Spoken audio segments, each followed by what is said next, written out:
This how-to video is going to go over how to create a backup for download. So it'll actually give you a zip file of all your databases, which would then allow you to store them on a USB drive, store them on your computer. If you're accessing the VersaCall server from your computer, that backup would actually be on your system.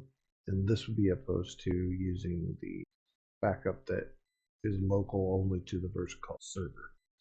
So we want to start with the VT3000 core software.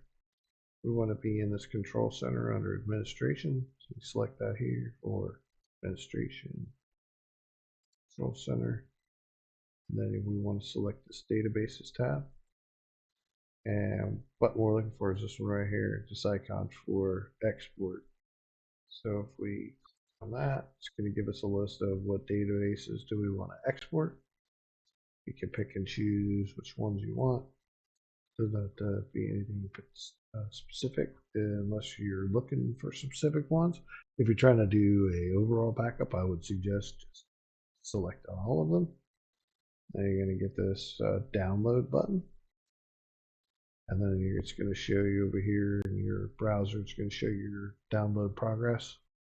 So where this should store your databases is in your downloads folder or wherever yours stores it at by default. From here, you can take the zip file and you can save it to your computer. You can save it on another drive. If VersaCall technicians ever asking for a copy of your databases, you can just use that zip file and email it to them. That will conclude this video on how to create a backup for download. Forward to talk to you again.